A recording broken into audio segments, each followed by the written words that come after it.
satu-satunya penolong kami, Juru Selamat kami, Bapa di surga, dengan segala kerendahan hati. Pada saat sore hari ini kami kembali berkumpul bersatu bersekutu di tempat ini untuk memuji, memuliakan, memberikan nama Tuhan dan surga. Sebentar Tuhan, kami sama-sama akan mendengarkan firman-Mu. Katakanlah hamba-Mu, berarti hamba-Mu, kiranya Bapa yang mau sampaikan ini berkenan dan menyenangkan hati Tuhan. Ini kami Tuhan, kami siap untuk mendengarkan firman-Mu. Haleluya, amin.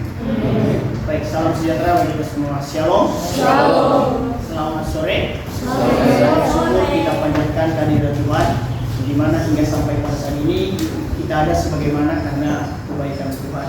Untuk itu yang menjadi nas perenungan kita pada saat sore hari ini terdapat dalam kitab Ayub pasal yang pertama, ayatnya yang pertama sampai ayatnya yang ke-22. Ayub pasalnya yang pertama, ayatnya yang pertama sampai ayatnya yang ke-22. Sekali lagi, Ayub pasalnya yang pertama, ayat yang pertama sampai ayatnya yang ke-22. Jika sudah mendapatkannya, katakan, oh yes, ini dia. Oh yes, ini dia. Baik, karena ayat ini lumayan panjang,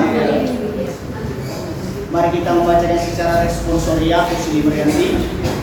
Ayat yang ganjil dibacakan oleh kaum Adam, ayat yang genap dibacakan oleh kaum wanita, dan ayat yang ke-22 nantinya kita akan baca secara bersama-sama setelah saya membacakan judul perikop untuk kita semua. Kesalehan Ayub dicoba. Kaum Adam, ada seorang laki-laki tanah Uz bernama Ayub. Orang itu saleh dan jujur. Ia takut akan Allah dan menjauhi kejahatan. Ia mendapat 7 anak laki-laki dan 3 anak perempuan. Ia memiliki 7.000 ekor kambing domba, 3.000 ekor unta, 500 pasang lembu, 500 keledai betina, dan kuda-kuda dalam jumlah yang sangat besar, sehingga orang itu adalah yang terkaya dari semua orang di sebelah timur. Anak-anaknya yang lelaki biasa mengadakan pesta di rumah mereka masing-masing, menunggu giliran, dan ketika saudara perempuan mereka diundang untuk makan dan minum bersama-sama mereka. Setiap kali apabila hari-hari pesta telah berlalu, Ayub memanggil mereka dan memutuskan mereka. Keesokan harinya, pagi-pagi, bangunlah Ayub, lalu mempersembahkan korban bakaran sebanyak jumlah mereka sekalian. Sebab pikirnya, mungkin anak-anak sudah berbuat dosa dan telah menutupi Allah dalam hati. Demikianlah dilakukan Ayub senantiasa. Pada suatu hari, datanglah anak-anak Allah menghadap Tuhan, dan di antara mereka datanglah juga iblis. maka berkatalah Tuhan kepada iblis, Dari mana engkau? Lalu jawab iblis kepada Tuhan, dari perjalanan mengelilingi dan menjelajah bumi. Lalu bertanyalah Tuhan kepada iblis, apakah engkau memperhatikan hamba-Ku Ayub? Sebab dia ada seorang pun di bumi seperti dia, yang demikian saleh dan jujur, yang takut akan Allah dan menjauhi kejahatan. lalu jawab iblis kepada Tuhan, Apakah dengan tidak mendapat apa-apa Ayub takut akan Allah? Bukankah engkau yang membuat Allah sekeliling dia dan rumahnya serta segala yang dimilikinya? Apa yang dikerjakannya telah kau berkati, dan apa yang dimilikinya makin bertambah di negeri itu. tetapi dudukkanlah tanganmu Dan jamalah segala yang dipunyainya, ia pasti membentuki engkau di hadapanmu. Maka firman Tuhan kepada iblis, nah, segala yang dipunyainya ada dalam kuasamu, hanya janganlah engkau mengulurkan tanganmu terhadap dirinya. Kemudian pergilah iblis dari hadapan Tuhan. pada suatu hari Ketika anak-anaknya yang laki dan yang perempuan makan-makan dan minum anggur di rumah saudara mereka yang sesuatu. Datanglah seorang pesuruh kepada Ayub dan berkata, sedang lembu sapi membajak dan keledai-keledai betina makan rumput di sebelahnya. Datanglah orang-orang Sheba yang menang dan merampasnya serta pun menjaganya dengan mata pedang. Hanya aku sendiri yang luluh, sehingga dapat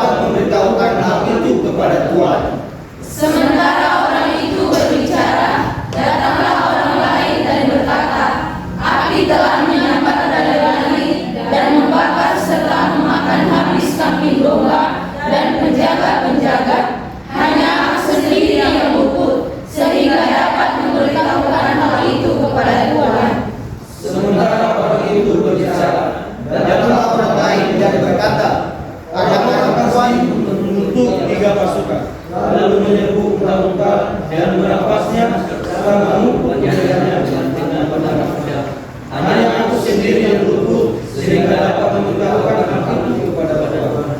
Sementara orang itu berbicara, datanglah orang lain dan berkata, anak-anak Tuhan yang lelaki dan yang perempuan sedang makan makanan dan minum anggur di rumah saudara mereka yang sulung. Maka tiba-tiba angin ribut bertiup dari seberang padang gurun. Rumah itu dilandainya pada empat penjurunya, dan rokok menimpa orang-orang muda itu sehingga mereka mati. Hanya aku sendiri yang luput sehingga dapat memberitahukan hal itu kepada Tuhan. Maka berdirilah Ayub, lalu mengoyak jubahnya dan mencukur kepalanya, kemudian sujudlah ia dan menyembah. Katanya, dengan telanjang aku keluar dari kandungan ibuku, dengan telanjang juga aku akan kembali ke dalamnya. Tuhan yang memberi, Tuhan yang mengambil, terpujilah nama Tuhan. Bersama-sama. Dalam semuanya itu, Ayub tidak berbuat dosa dan tidak menuduh Allah berbuat yang kurang patut. Amin. Demikian jauh pembacaan kebenaran firman Tuhan.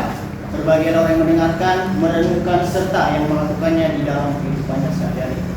Sebelum saya menjelaskan lebih lanjut lagi, sebenarnya saya sudah menyiapkan slide kita semua pahami dengan baik. Tapi karena berhubung urgent, karena ada rapat juga di aula oleh staf kita, jadi tidak apa-apa. Saya menggunakan handphone saja.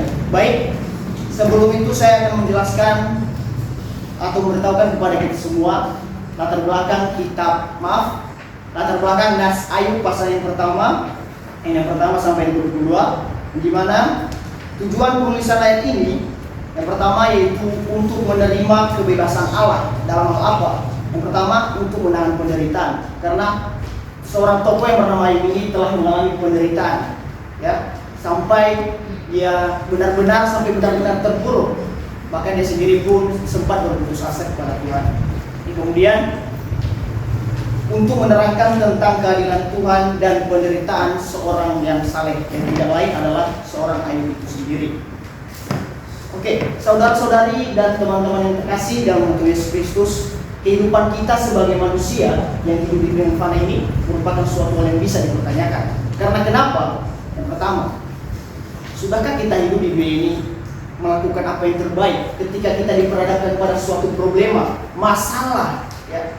Sebagian besar orang ketika diperhadapkan pada suatu yang namanya masalah atau problema tersebut, bisa saja dia negatif thinking, berpikir bahwa masalah ini adalah akhir dari segalanya. Tapi bagaimana dengan orang-orang yang tidak berpikir seperti itu, yang berpikir positive thinking, ya? Mereka bisa saja memilah dalam hal apa? Mereka berpikir ini mungkin sebuah ujian daripada Tuhan, cobaan daripada Tuhan, ya? Mungkin mereka berpikir lagi bahwa mungkin dengan adanya masalah ini dapat membentuk atau mengubah pola pikir mereka yang sudah lama, masa-masa kelam. Jadi dengan adanya ujian daripada Tuhan, maka mereka bisa menyaring dalam pikiran mereka. Nah, tapi tidak semudah itu, ya. Kita harus memiliki yang namanya iman terlebih dahulu dalam diri kita, ya. Iman itu tidak terlihat, ya. Sudah dijelaskan oleh firman Tuhan Ibrani pasal yang ke-11 ayat yang pertama. Nah, sekianlah firman Tuhan. Nah, begitulah kemudian iman ini tanpa adanya keteguhan, ya, tanpa ada yang namanya keteguhan atau kokoh, maka otomatis masalah yang ketika kita diperhadapkan pada masalah tadi, ya, maka kita bisa saja goyah. Ya, untuk itu saya memberikan tema atau topik kecil untuk kita semua, keteguhan iman dalam penderitaan. Sekali lagi, keteguhan iman dalam penderitaan. Ya, berbicara tentang keteguhan. Apa itu keteguhan? Apa itu iman? Ya. Dan apa hubungannya dengan sebuah penderitaan? Ya. Yang pertama, keteguhan merupakan artinya tidak goyah, ya, berpegang pada sesuatu atau tidak berubah pendirian akibat pengaruh sesuatu. Artinya, ketika dia sudah menanamkan atau berprinsip pada satu komitmen, ya, otomatis biarpun ada pengaruh-pengaruh negatif dari dampak lingkungan, teman-teman sekitar, dia tidak akan berkomitmen, tidak akan goyah, ya. Artinya ada satu pandangan yang dia lihat. Lalu bagaimana dengan iman? Apa itu iman? Ya. Iman merupakan kepercayaan yang ada di dalam diri kita per individu, ya, masing-masing orang, ya, yang meresap di dalam hati kita, ya, dengan penuh yang namanya sebuah keyakinan, ya, tidak bercampur ragu, artinya benar-benar merasakan kepercayaan diri, ya, dan serta memberi pengaruh bagi pandangan hidup, ya. Artinya apa? Bisa dilihat dari tingkah laku kita, keseharian kita seperti apa, bagaimana, otomatis itu akan terlihat, ya. Sama halnya seperti karakter kita, ya. Sebenarnya karakter ini ada banyak pendefinisiannya. Salah satu, bukan satu-satunya, ya. Karakter menentukan kualitas hidup kita, ya, menentukan kualitas hidup kita. Karena kenapa teman-teman? Ya, karena ketika kita sudah memberi kesan yang buruk pada awalnya, percayalah, ketika kita melakukan hal baik di pertengahan, bahkan sampai akhirnya pun orang akan melihat yang pertama tadi, ya, yang buruk. Tapi begitu juga sebaliknya, ya. Ketika karakter kita sendiri pun yang sudah awalnya tidak baik, walaupun kita melakukan satu kesalahan saja di pertengahan, bahkan sampai menuju titik akhir, percayalah, orang-orang akan melihat sisi awalnya saja, sisi baiknya saja, ya. Jadi upgrade value your life, ya. Perbarui dan tingkatkan nilai kualitas karakter hidupmu. Nah, amin. Amin. Lalu apa hubungannya dengan sebuah penderitaan yang kita alami? Ya, artinya apa? Dengan adanya yang namanya keteguhan iman, ya, dalam menghadapi sebuah penderitaan tadi yang saya katakan sebuah masalah, problema, konflik yang kita hadapi tadi, maka otomatis kita bisa menyikapi dengan baik, ya. Selalu berpikir positive thinking, tidak negative thinking. Nah, kembali ke topik. Seorang tokoh yang bernama Ayub. Ayub ini seorang yang tinggal di tanah Uz. Dia memiliki keluarga 10 orang anak. Dia memiliki 3 orang sahabat. Yang tidak lain adalah Elifaz, Bildad, dan Jofar. Dan dimana ketiga sahabat ini selalu ada bersama-sama ketika Ayub memang benar-benar sedang dilanda seperti yang ketika Ayub sudah dilanda sebuah yang namanya penderitaan tadi. Nah, teman-teman, tidak lain juga Ayub pada masa itu adalah orang yang terkaya, ya, di zamannya. Kenapa saya berani mengatakan seperti itu? Bisa ketik di ayat yang pertama tadi, ya. Maaf, di ayat kedua sampai yang ketiga, di mana Ayub ini memiliki 7.000 ekor domba, 3.000 ekor unta, 500 pasang lembu, 500 ekor keledai betina, dan masih banyak budak, ya, 7.000 ekor domba. Apakah ada teman-teman sampai pada saat ini di rumahnya sampai memelihara ternak sampai 7.000 ekor? Ada? Tidak ada bukan, ya. Hanya Ayub benar-benar. Jika dihitung secara keseluruhan, ya, Ayub memiliki ternak sebanyak 11.000 ekor, ya, 11.000. Ya, bayangkan 20 ekor saja di rumah kita, ya, yang kita pelihara ternak, itu sudah sangat mengganggu bagi kita sebenarnya, ya. Kalau lingkungannya memang sempit, tapi tidak dengan Ayub. Artinya dia orang yang benar-benar kaya pada masa zamannya, orang yang benar-benar megah pada masa hidupnya. Namun tidak lain daripada itu, setiap orang pasti akan ada yang namanya ujian dan pencobaan, ya, diuji. Sampai di mana kita bisa mempertahankan hal tersebut? Apakah ketika kita sudah memiliki hal-hal mewah tadi, hal-hal megah tadi, ya, apakah kita sudah memberi yang terbaik? Atau bahkan ketika orang sudah membutuhkan, justru kita tidak mau membagi, maka kita berkata, ini punya saya, tidak mau saya berbagi. Ingat, ya, memberi, giving is more noble, ya. Memberi membuat kita berbahagia. Artinya apa? Ketika kita punya lebih pun, kita harus memberikan kepada sesama kita, tidak hanya kepada sesama kita, terlebih seorang pencipta kita yang tidak lain adalah Tuhan kita sendiri. Nah, ujian yang didapatkan seorang yang bernama Ayub yang tidak lain, yang pertama adalah kehilangan harta. Tentunya setiap orang pasti memiliki yang namanya harta dan tidak mau kehilangan harta.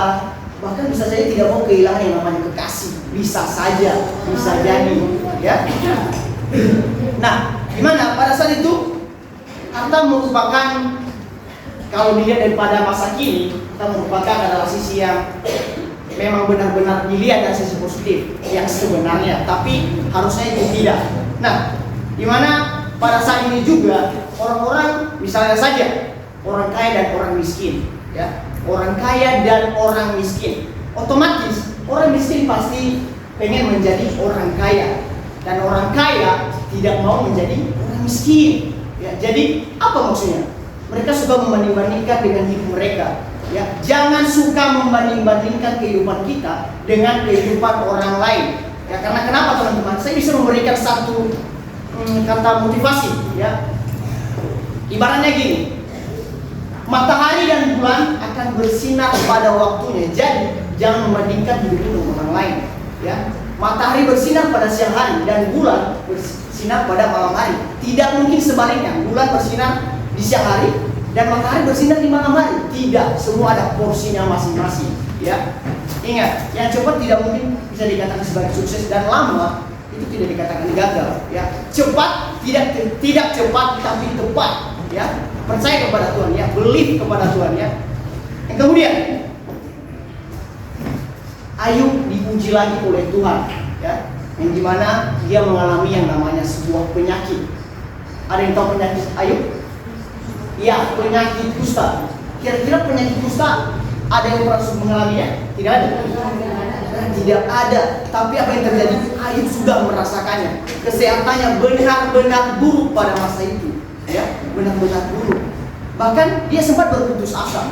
Tuhan, ini maksudnya apa? Sampai-sampai dia menutupi Tuhan, ya, atas apa yang dia alami. Tapi teman-teman, apa yang terjadi setelah itu lagi?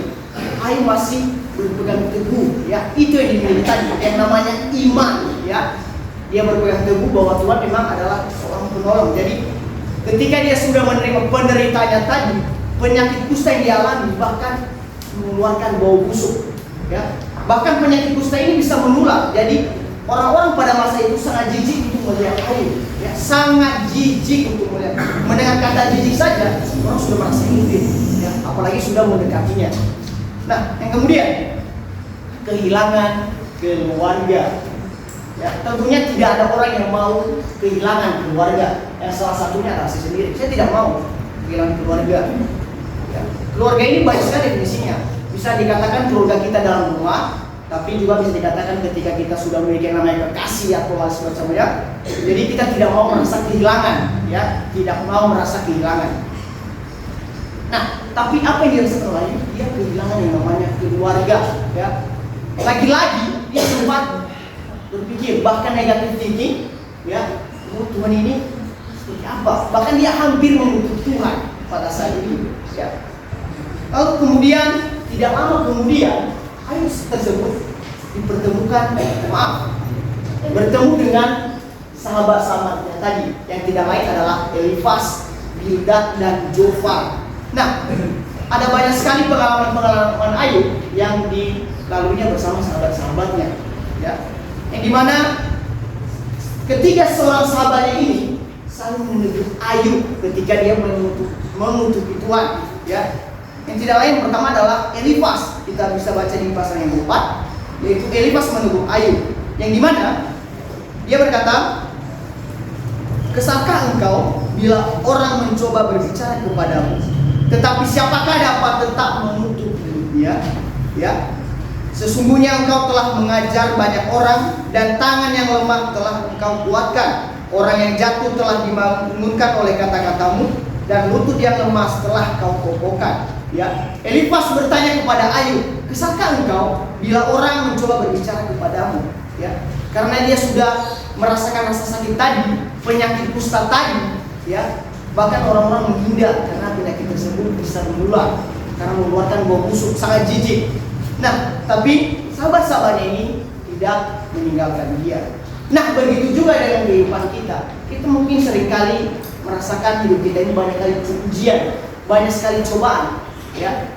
Bisa saja ketika kita kemarin pas UTS, UAS, ya, mungkin kita berpikir, apaan sih ini, soal-soalnya sulit-sulit. Sebenarnya itu tidak sulit, ya. Itu sudah dipaparkan dengan baik oleh Yesus, tapi mungkin dari diri kita sendiri yang tidak mau sungguh-sungguh untuk mengikutinya. Sehingga Ketika diadakan yang namanya ujian, artinya kita diuji sejauh mana kemampuan kita tadi, ya, selama 1 semester yang kita alami, ya. Begitu juga dengan masalah-masalah yang kita hadapi ya sampai pada saat ini, ya. Ingat, firman Tuhan berkata dalam 1 Korintus 10 ayat 13, ya. Pencobaan-pencobaan yang kamu alami ialah pencobaan-pencobaan biasa, ya.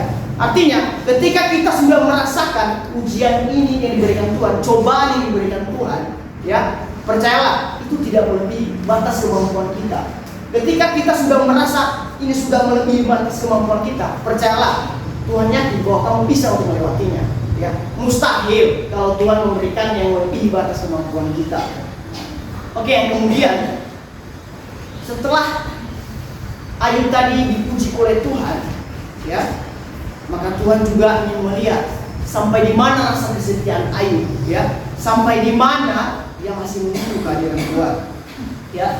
Di dalam Ayub pasal yang pertama yang ke-20 mengatakan bahwa maka berdirilah Ayub lalu mengoyak jubahnya dan mencukur kepalanya, kemudian sujudlah ia menyembah. Nah, yang dimana kemudian Ayub tadi tersebut mulailah berdiri dan mengoyak jubahnya, ya, mengoyak jubahnya, ya, mencukur kepalanya, dan akhirnya dia mulai sujud untuk menyembah Tuhan. Jadi Tuhan sudah melihat sampai di mana sisi-sisi baik yang dilakukan Ayub tersebut, sisi positif yang dilakukan oleh Ayub tersebut. Nah, yang kemudian tidak hanya itu, Tuhan tidak hanya melihat itu saja, Tuhan ingin melihat sampai di mana berikutnya, ya, ketika Tuhan ingin menguji kita lagi. Nah, di dalam Ayub pasal 3 ayat ke-15 mengatakan bahwa atau bersama-sama pembesar yang mempunyai emas yang memenuhi rumahnya dengan perak, ya, yang dimana situ ada ajakan ya bersama pembesar-pembesar yang mempunyai emas, ya, mempunyai seperti yang saya katakan tadi, harta, ya, harta. Siapa sih yang tidak tergiur dengan harta? Ya, yang tidak lain adalah uang, ya. Pasti melihat 100.000 saja, orang udah langsung tergiur. Ah, uang ini bisa lah top-up buat jajan. Tapi ingat, ya, Tuhan melihat. Mungkin kamu kira, mungkin kita kira bahwa ini tidak dilihat manusia, tapi ingat, Tuhan melihat. Tuhan melihat hati, ya. Nah, kemudian teman-teman, di dalam Ayub 42 ayat yang ke-10, salah seorang membacakan yang untuk kita. Ayub 42 ayat yang ke-10, salah seorang membacakan yang untuk kita. Ayub 42 ayat 10.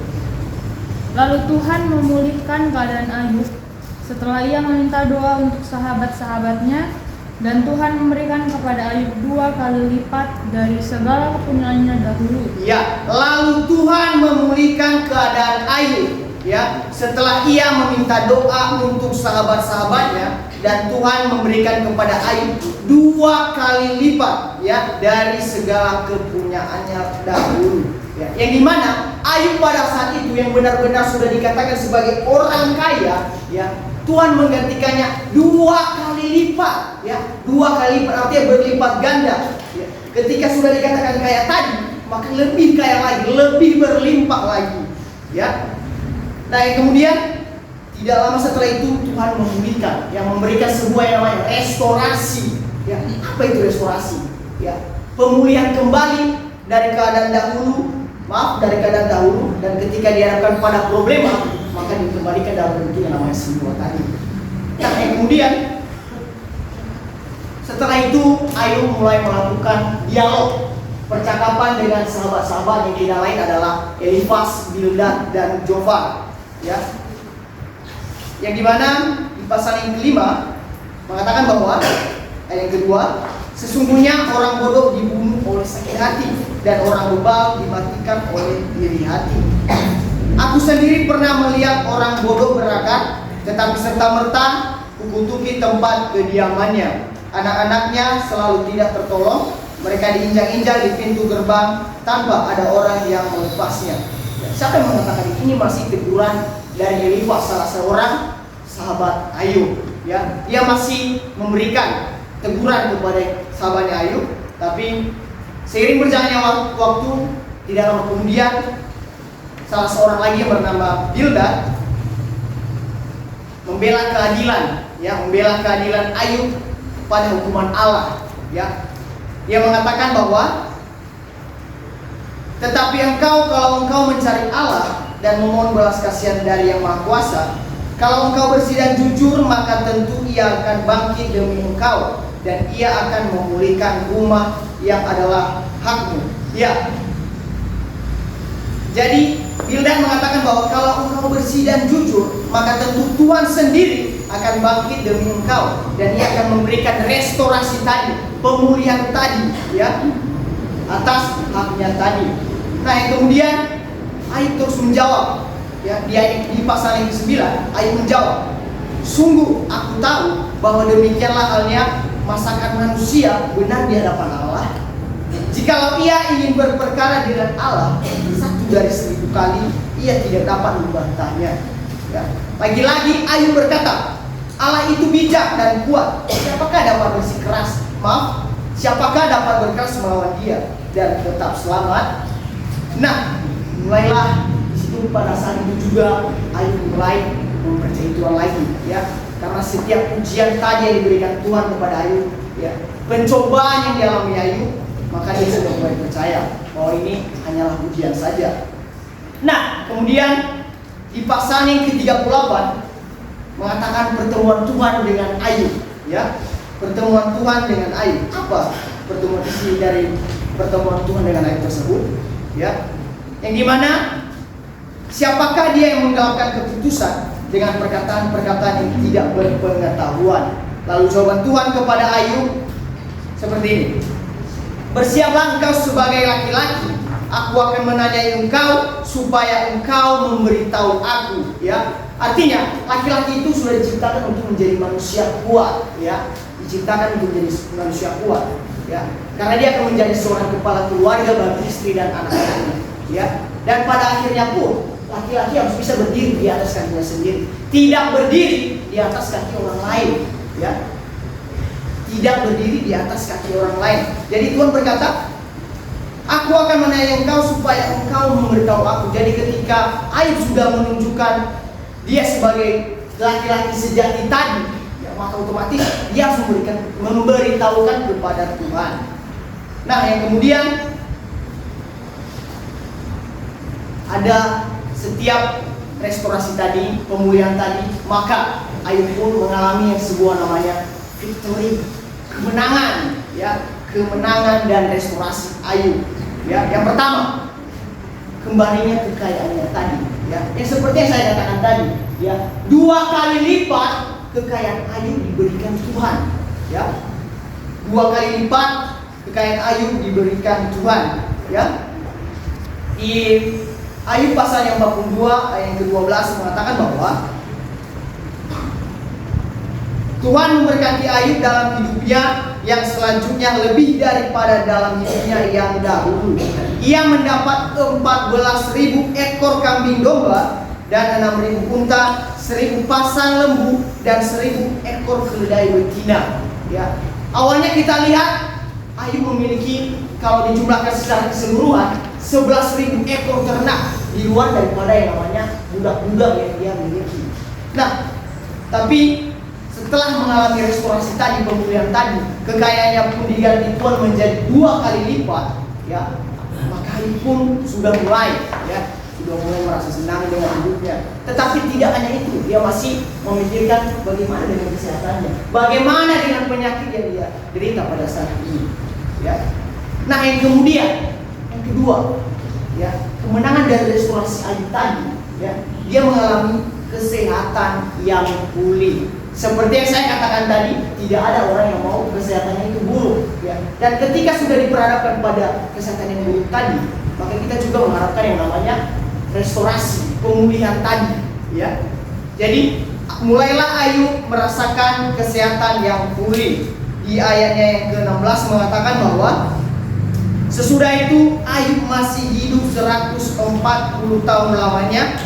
Ia melihat anak-anaknya dan cucu-cucunya sampai keturunan yang keempat, ya. Yang dimana Ayub masih diberikan Tuhan kesempatan lagi untuk hidup, ya. Karena ketika dia sudah merasa penyakitnya tadi, penyakit usahanya tadi, dia merasakan, sudahlah, lebih baik aku akhiri saja hidup ini. Tapi tidak, Tuhan masih memberikan kesempatan kepada Ayub, memberikan dia umur 140 tahun lamanya. Ya, apa ada sini yang umur 140 tahun? Tidak ada kan? Nah, pada masa itu, pada zaman 2000 tahun yang lalu, pada masa Yesus pun, ya, banyak orang mencapai umur ratusan, 100, 200, bahkan ada yang sudah nyampe 969. Ya, ada yang tahu umur terpanjang di sejarah kita? Ada yang tahu? Angkat tangan, yang tahu angkat tangan. Supriyadi? Ya, Metusala. Ya, Metusala adalah orang yang diberi Tuhan kesempatan, ya, umur yang panjang, ya, 969 tahun. Beda dengan pada masa sekarang, masa kini orang-orang tidak nyampe ratusan, percayalah. Palingan 60 lah, 70 lah, ya. Atau ada di sini 70. Tidak ada. Virus? Ya, berbeda dengan pada masa 2000 tahun yang lalu. Nah, yang kemudian, ya, yang ketiga, kemenangan apa ya? Restorasi yang dialami oleh Ayub tadi, yaitu menerima keluarga baru lagi, ya, menerima keluarga baru, ya, menerima dan mendapatkan keluarga baru. Ya, di ayat yang ke-13 sampai yang ke-15 mengatakan bahwa ia juga mendapat 7 orang anak laki-laki dan 3 orang anak perempuan. Dan anak perempuan yang pertama diberinya nama Yerima, yang kedua Kezia, dan yang ketiga Keren-Hapuk. Ya, jadi dia sudah memiliki anaknya 10 orang, ya, 7 orang anak laki-laki dan 3 orang anak perempuan. Apakah ada di sini yang keluarga saudaranya sampai 10 orang? Pak Enos berapa orang? 10. Oh, 10 orang, begitu lah. Kalau saya sendiri 6 orang saudara. Nah, yang kemudian, Siapa yang tanya? nah yang kemudian, pelajaran apa atau poin apa yang bisa kita dapatkan, ya, dari seorang tokoh yang bernama Ayub ini? Poin pertama, ketambahan di dalam iman. Ya, ketambahan di dalam iman. Apa maksud ketambahan di dalam iman? Ya, ketambahan di dalam iman. Ya, artinya ketika kita sudah memiliki prinsip tadi, komitmen yang kita miliki tadi, maka kita harus tabah. Kenapa harus dikatakan tabah? Karena otomatis tidak akan baik-baik saja, tidak akan lurus-lurus saja. Pasti ada sedikit liku-likunya, konfliknya, masalahnya, ya. Jadi kita harus dituntut untuk sabar, ya. Milikilah yang namanya long suffering, panjang sabar ketika diperhadapkan pada suatu problema, masalah, ya. Nah, yang kemudian pelajaran atau poin apa yang bisa kita dapatkan? Yang kedua yaitu kerendahan hati dan pengampunan. Humble, ya, rendah hati. Milikilah yang namanya rendah hati, ya. Setiap orang pasti bisa merasa dirinya rendah hati, bukan berarti sudah berarti rendah hati, ya. Mungkin kalau dilihat dari sini, mungkin orang-orang melihat saya ini tidak rendah hati, ya, sebagian besar. Tapi ya teman-teman, jangan hanya lihat dari covernya saja, ya. Tapi coba telusuri lebih dalam, lihat hal baiknya, buang hal buruknya, ya. Nah, yang kemudian, jadi dengan adanya kerendahan hati tadi, ya, dan kita memiliki yang namanya pengampunan. Kenapa dikatakan pengampunan? Karena setiap orang pasti memiliki yang namanya kesalahan. Nobody perfect, tidak ada yang sempurna. Setiap orang pasti melakukan yang namanya kesalahan, ya. Atau mungkin ada yang di sini yang tidak cakapan, ada yang bermasalah. Pasti ada, betul, pasti ada, ya. Termasuk saya sendiri, jujur saja, termasuk saya sendiri.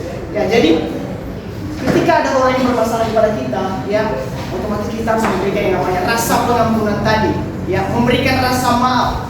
Mungkin sebagian besar orang, ya, sangat gengsi untuk meminta maaf duluan. Tapi sebenarnya ketika kita sudah meminta maaf itu tidak akan menurunkan derajat kita, tidak akan menurunkan harga diri kita, ya. Tapi itu akan menunjukkan siapa jati diri kita sebenarnya, menunjukkan kualitas diri kita sebenarnya. Amin. Nah, kemudian,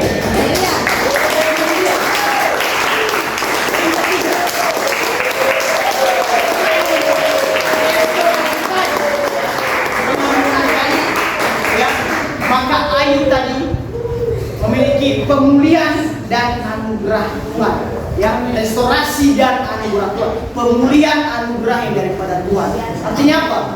Ketika Ayub sudah benar-benar tabah dengan apa yang dia miliki tadi, prinsip yang dia tanamkan, komitmen yang dia tanamkan, ya, maka dia menerima berkat-berkat yang daripada Tuhan, hikmat-hikmat yang daripada Tuhan. Ya, jadi teman-teman, ketika kita diperhadapkan pada suatu konflik, masalah, problema tadi, ya, maka kita harus tetap teguh, ya, teguhkan iman kita, ya, maka kita akan menerima restorasi, pemulihan yang kembali. Amin. Amin. Menjadi kesimpulannya, kasih dalam hidup kita, ya, dalam kisah Ayub ini, ya, mari kita belajar tentang kesetiaan tadi. Kesetiaan kepada Tuhan ketika diperhadapkan pada suatu masalah tadi, problema tadi, ya, memiliki ketekunan iman yang kokoh, ya, agar tidak mudah goyah, ya, dan bagaimana contoh mempertahankan keyakinan yang benar-benar teguh dalam situasi sulit sekalipun, ya. Dan ketika kita memiliki iman yang kokoh tadi, terlepas dari yang namanya pengujian, pencobaan, dan percaya bahwa Allah adalah sumber berkat dan restorasi yang baik. Amin.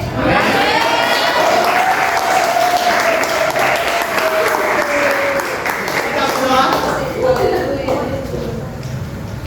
Terima kasih Bapak, terima kasih Yesus, terima kasih Roh Kudus untuk kesempatan pada sore hari ini, di mana Bapak, kami telah belajar firman-Mu, salah seorang tokoh atau hamba-Mu yang bernama Ayub, yang mengajarkan kami tentang kesalahannya, kejujurannya kepada kami, kepada Tuhan, untuk mengajarkan kami, bantu kami Tuhan, bimbing kami terus agar kami dapat meneladani sikap dan teladan yang diberikan oleh Ayub ini.